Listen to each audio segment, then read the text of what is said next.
Hello, this video is me showing an overview of all the reasons why the London Underground, or the Tube, as well as transport in London more broadly, is so amazing in my opinion.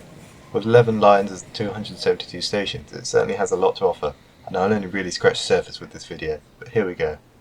My love for the Tube started from an early age. I remember I would love going on the Underground whilst on trips to London, although I can't really explain why. I think it's just the idea of trains being underground was cool to me at the time, but this was before I knew much of what I know now about the system today. I also really enjoyed navigating it, being given a start and an end point and using the tube map to plot the best route between the two.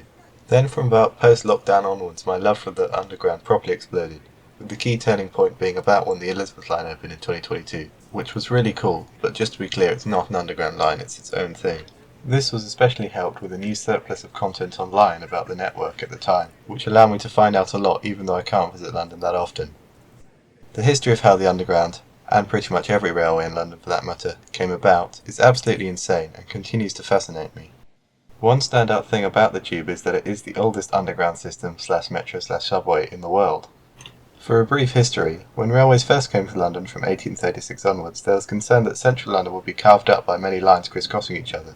So in 1846, the Royal Commission on Metropolitan Railway Termini was passed to prevent any more surface lines being built within a certain area. This meant that all the different railway companies set up different terminal stations around the outside of central London, like Paddington, King's Cross, London Bridge and Victoria. However, there was no easy way to get between them, and the streets of London were getting increasingly congested. So a new solution was put forward by a company called the Metropolitan Railway to get around the Commission, a railway that was underground.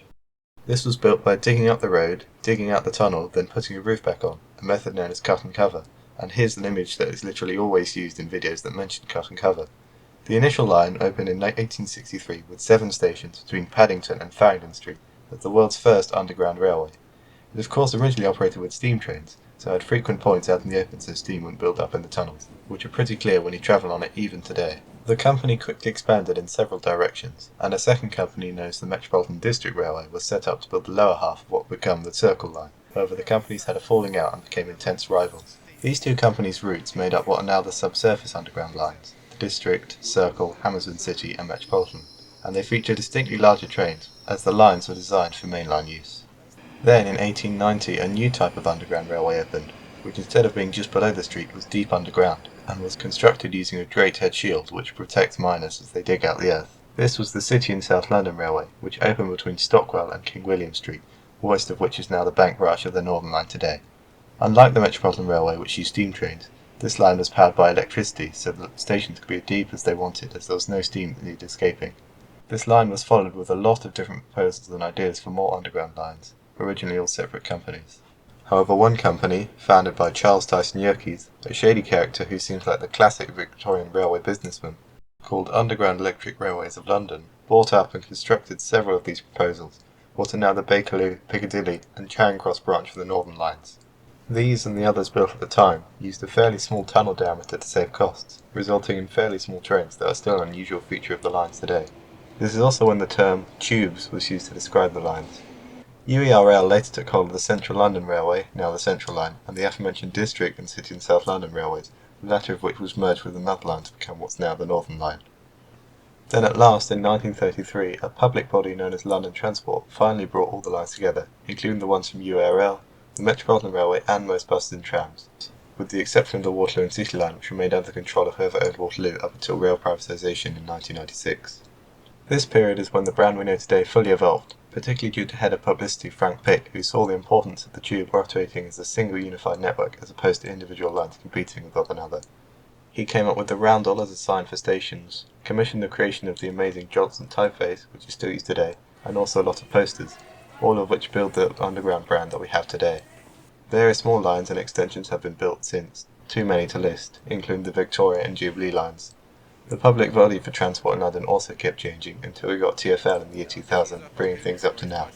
But as you can tell, the history of the network is extremely complicated, and I've only just scratched the surface, but I find it very interesting to find out about, and it leaves us with the oddball network we have today.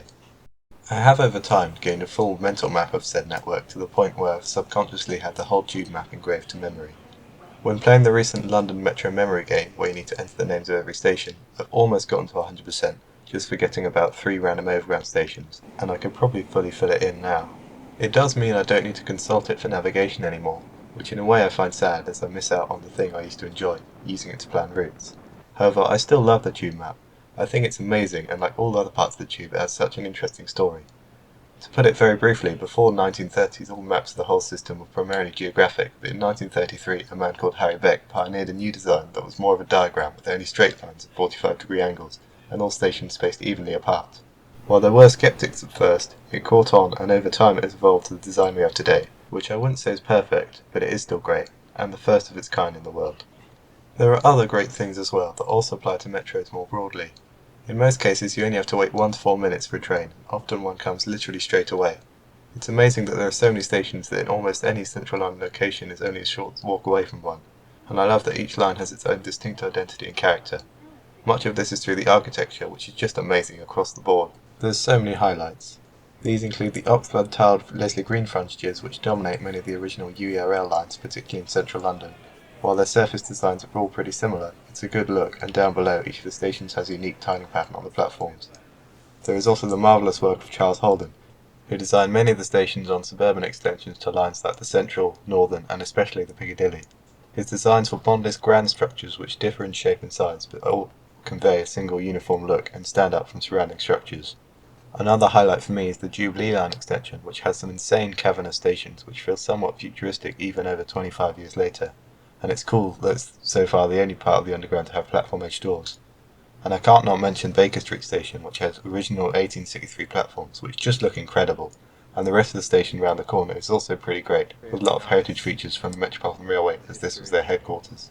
Speaking of the Met, the fact that it still goes way outside of London to Watford, Chesham and Amersham is also pretty unusual, and the stations out there are well worth a visit for how they don't really feel like a metro system at all really, and much more like a rural line.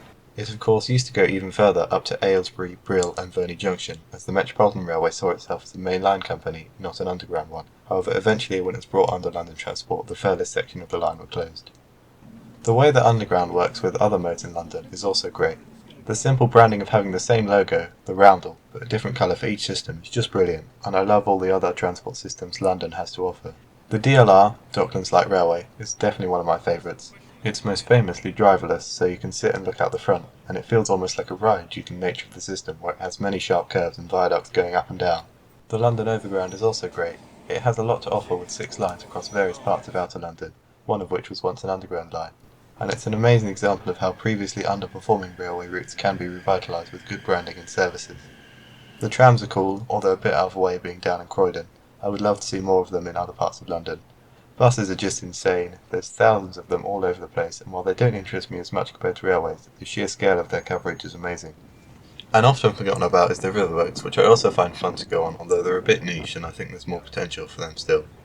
Back to railways, the still relatively new Elizabeth line is a step above everything else in terms of speed and internal ambience, and it's just great. It's funny to think they started constructing it about when I was born, and it took until I was 13 for it to open. The other line, a bit like the Elizabeth line, is Thameslink. I sort of dislike it for the fact that it isn't TfL, and it's less London oriented, as it goes all the way to places like Brighton and Cambridge, and it serves a lot of different places in suburban London somewhat infrequently, but at the same time the Thameslink core is amazing to ride on. It has a pieced-together nature, as the line was somewhat stitched together from previous routes rather than being all built in one go like the Elizabeth line core. And I love that Blackfriars Station sits literally on the river with access to both sides from it, and it has some of the best views. The rest of the railways in London are a bit of a mess, with about 12 different operators all doing things a bit differently. It's particularly prominent in South London where there's much less tube, but there are a lot of crisscrossing surface railways with overlapping services. The history here is also dense, and I'm less familiar with most of it, so I still have more to learn. I think I'd like to see TfL have a bit more control here though, particularly as the railways are being nationalised anyways. Lastly, we have London's most important piece of transport infrastructure, the cable car. I, like most people, have a bit of a love-hate relationship with the cable car, as I remember again really loving it as a child, but now I can see just how pointless it is, but again that kinda makes it cool. The views aren't bad, but also aren't exactly of central London, and the insane height is a little terrifying. So I'd say I'm glad it exists, maybe something could be done to make it a bit more useful though.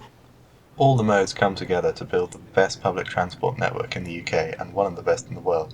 However, this isn't all good, and I have to mention that other cities, especially in the north, Birmingham, Manchester, Liverpool, Leeds and so on, deserve a public transport network as good as London's, at least relative to their size. They all have some things going for them, Metrolink in Manchester, Merseyrail in Liverpool and others, but not nearly enough, and it's not fair for those who live there.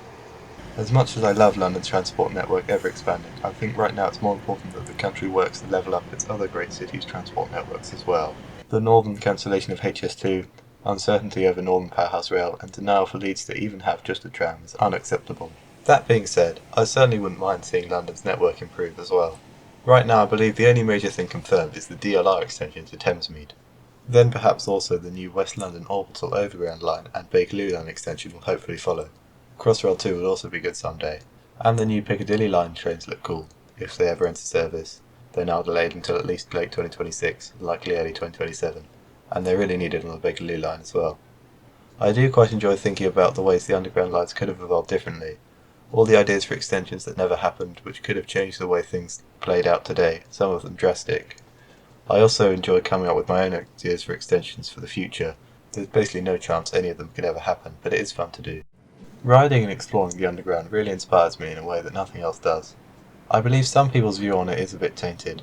It's annoying how when crossing the country you have to switch London termini with a journey on the tube, and if you only end up going on the deep level lines in central London, especially if the trains are full, which they often are, it's certainly not the most pleasant experience. But for me that stalls in comparison to the incredible highs that it has to offer. Just taking a trip to simply any random station is usually a fun one. For example, here I went to visit Clapham Common and North, which have a unique thin iron platform arrangement. It's slightly scary, but also weirdly thrilling. Sometimes it's something simple, like having a race with another train on a parallel line, or seeing something unexpected while travelling that brings a surprising amount of excitement. The tube does do a particularly good job at preserving its heritage elements. They're everywhere when you know where to look. Many stations also are very well decorated with art, some subtle, some obvious. My favourite art installation has got to be the labyrinths. There's a unique one somewhere in every single underground station, but it surprised me how unknown this fact is. Most people walk by without ever noticing them or some of the other art. I'm personally getting a photo of every single labyrinth, and I have about half the moment after 3 years, which is pretty good going. Another cool thing I like is challenges that involve travelling across London, whether it's visiting random stations or landmarks across the city, or knocking out entire sections/modes. And the infamous Tube Challenge, visiting every underground station just one day, particularly intrigues me. One sort of challenge thing I did do recently was the Race the Tube challenge from Mansion House to Cannon Street, where you get off the train at one station, run above ground, and try to get on the same train at the next station. This was me doing it a couple months ago, although I'm not the first person to do this. I have sped it up a little here, but there's a link to the full unaltered video in the description. I was not expecting to just manage it first try, so I guess it wasn't that hard. However, it did require a full sprint for about 2 minutes and I was pretty exhausted afterwards. Pretty fun though. My love of the London Underground has led to many good days out. I'm thankful I get to go on so many, some just when primarily visiting London for other things, and others when I come specifically for transport related things. The London Transport Museum and Transport Museum Depot are obvious examples, but I've also enjoyed doing things like some of the Hidden London tours where you go behind the scenes at some disused parts of the tube, or I once recently went on the Heritage 1938 stock. Another great day out I had was just visiting some of the stations outside London at the top of the Metropolitan line, and trips like this is always something I enjoy. There's even more random things I want to briefly mention. You've got your classic pub quiz trivia. Reading Valley is the least used station, King's Cross St Pancras is the most, Hampstead is the deepest station below ground level, Waterloo Jubilee Line is the deepest below sea level, Angel has the longest escalators in the country, Chesham is the most northerly, westerly, highest above sea level and furthest from central London, Covent Garden to Leicester Square is the shortest distance between two stations, West Ruislip to Epping is the longest end-to-end journey, and so on. There's also the classic commodities like Minding the Gap, Standing on the Right, these subway entrances which seem somewhat iconic, and the fact that all tube stations are apparently the equivalent to a 15-storey building. Plus you've got other oddities like the Northern City Line that's no longer a tube line, Mail Rail, a whole other underground network that's now disused, and the railways over Heathrow feel pretty weird, especially with the free travel zone and bizarre Heathrow pods. The list just goes on and on. Every single line is great, but if I had to rank the underground lines, which I don't really think gives them justice, but anyway, it would be this. 11th would be the Hammersmith City Line, just because it doesn't have much unique going for it. 10th the Waterloo City Line, which I really like, but it is just a shuttle. 9th, this may be controversial, the Victoria Line, as while it is frequent and fast, it's a little bland and I don't find myself using it that often. 8th, the Northern Line. I know it has some great parts, but I'm yet to really explore most of it and it often seems really busy and delayed for me. 7th, the Circle Line, which again isn't unique, however it does feel like it plays a special role even though it's no longer an actual circle. 6th, the Central Line, which while a bit tired and busy does have some good points too. 5th, the Metropolitan, doesn't really feel like an underground line in most sections but is really special for that reason, plus it was the first line. 4th, the District Line, it's quite extensive and has some sections I like, and it's my favourite colour. 3rd, the Piccadilly Line, it has some particularly amazing stations and a pretty wild but crucial route. 2nd, the Jubilee Line. Most of its stations, especially on the extension, are awesome, and the train makes the best noise ever. It would probably be in first place, but I wanted to be different to most people, so while this may surprise you, my favourite tube line is the Bakerloo. It's a bit like going back in time, in both a bad way as yes, the over 50-year-old trains and northern end of the line are a bit run down, but also in a good way as those same trains feel cosy and the other stations are impeccably kept. The name is very original. It goes to some of the most important central London destinations in my opinion, and it gives me the most nostalgia from when I took it when I was younger. Most of my trips to London start or end with the Bakerloo line, as it serves both Marylebone and Paddington. But overall, I love all the lines, and even with this ranking they'd still all be S tier for me. And so that is why I love the Underground, what I believe to be the greatest metro system in the world, helped also by the fact that it's in one of the world's greatest cities. Who knows where London would be without it though. While its primary function for most is simply to travel across London, which it usually manages fairly well, for me it's more than just that. I must admit it's the only metro system I've ever been on, except the Glasgow subway, which is cool I must say, but tiny in comparison to the tube. For me, the Underground was what really catalysed my love for railways, and through it I'm now interested in all railways across the country. But in my humble opinion, no other system could ever match the London Underground. Thanks for watching this video.